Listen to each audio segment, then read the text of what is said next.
السلام علیکم ورحمۃ اللہ وبرکاتہ۔ دوستو، انسان اپنی اس زندگی کے اندر کوئی بھی کام کرے، کوئی بھی قدم اٹھائے، وہ ذرا عقل مندی سے، سمجھداری سے اٹھانا چاہیے، اور عقل کے ساتھ ساتھ، سمجھداری کے ساتھ ساتھ انسان کے سامنے ایک ایسا مقصد ہونا چاہیے کہ اس مقصد کے پیچھے آسانیاں زیادہ ہو اور مشکلات اور دشواریاں کم ہو۔ یہی ہماری شریعت اسی چیز کو پسند کرتی ہے۔ اب آپ حضرات کو پتا ہے کہ شہاب بھائی جو کیرلا سے 8,000 کلومیٹر کا سفر حج کے لیے طے کر رہے ہیں، تو اس کے پیچھے ان کی بڑی محنتیں ہیں۔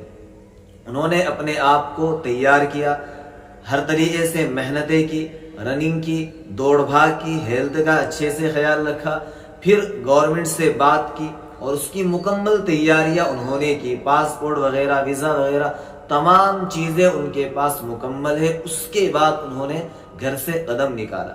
ایسے نہیں کہ بس ارادہ کیا اور ایسے ہی بس ارادہ کرنے کے بعد اللہ کے بھروسے چل دیے، ایسے نہیں۔ اسباب کی دنیا ہے، اس میں ہمیں اسباب اختیار کرنے پڑتے ہیں۔ اگر بغیر کسی سبب کے ہم ایسے ہی نکل پڑیں گے تو بہت ساری دشواریوں کا اور پریشانیوں کا سامنا کرنا پڑ سکتا ہے۔ لہذا میرے دوستو، اللہ نے نظام ہی ایسا بنایا کہ پہلے سبب اختیار کرو، پھر اللہ کے بھروسے چل پڑو۔ شہاب بھائی نے جو کام کیا وہ بڑی عقل مندی سے کیا، بڑی ہوشیاری سے کیا، اور اس کے پیچھے بڑی محنتیں لگی۔ لیکن اب ہم کچھ دنوں سے دیکھ رہے ہیں کہ کچھ لوگ، کچھ بھائی، میں تو یہ کہوں گا کہ یقیناً یہ لوگ بھی اپنے اندر ایک نیک جذبہ رکھتے ہیں، اپنے اندر ایک تڑپ رکھتے ہیں، اور مکہ اور مدینہ پہنچنے کی اپنے اندر ایک لگن رکھتے ہیں، لیکن جو راستہ انہوں نے اختیار کیا بالکل صحیح نہیں ہے۔ ابھی ایک بابا ہے، وہ چل پڑے۔ جب ان سے پوچھا گیا کہ بھائی آپ جا رہے ہیں، کیا آپ کے پاس ساری تیاریاں، ویزا وغیرہ ہے، گورنمنٹ سے بات کی؟ تو وہ یہ کہہ رہے کہ ابھی کچھ بھی میرے پاس نہیں ہے۔ آپ بتائیں کیا اس طریقے سے ہی ہندوستان کی سرحد پار کر لیں گے؟ ایک تو جواب یہ ہوا کہ بھائی اللہ نے اگر چاہا تو بالکل کر لیں گے۔ یہ جواب ایسا نہیں ہے کہ جو سمجھدار انسان اس جواب کو قبول کرے۔ تمام کام اللہ کی چاہت پر ہی ہوتے ہیں۔ ایسا کیسے ہو سکتا ہے کہ میں محنت نہ کروں، کھانا نہ کھاؤں، اور یہ سوچ کر بیٹھ جاؤں کہ اللہ اگر چاہیں گے تو پیٹ بھر جائے گا؟ یہ تو بے وقوفی ہے۔ آدمی کھانا کھائے گا، پھر کھانا کھانے کے بعد پھر سوچے کہ بھائی اب اللہ چاہے گا تو پیٹ بھر جائے گا، ورنہ کھانا کھانے کے بعد بھی انسان کی بھوک نہیں مرتی۔ اسی طریقے سے اور بھی ان کی دیکھا دیکھی کئی سارے لوگ سفر ہی پیدل ہی نکل پڑے۔ تو یہ عقل مندی نہیں ہے، بے وقوفی ہے۔ میں پھر کہتا ہوں، مانتا ہوں کہ آپ کے اندر اچھے جذبات ہیں، لیکن جذبات کے ساتھ ساتھ سمجھداری سے کام کرے۔ پہلے اپنی مکمل تیاریاں کرے، گورنمنٹ سے بات کرے اور اپنا سفر طے کرے۔ یہ ایک لمبا پروسیجر ہے، پہلے اس پر اچھے سے محنت کرے۔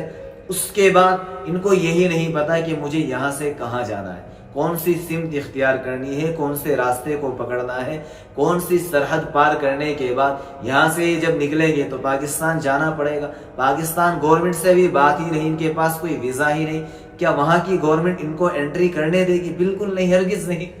تو لہٰذا اس طرح سے اپنے آپ کو نہ تھکائے، اس طرح کی بے وقوفی نہ کرے، اللہ سے مانگتے رہے۔ اگر آپ کے اوپر حج فرض ہے تو پھر دوسرا راستہ اختیار کرے۔ اگر حج فرض نہیں ہے تو یہاں بھی بہت ساری ایسی عبادات ہیں جن کے ذریعے سے آپ اللہ کو راضی کر سکتے ہیں۔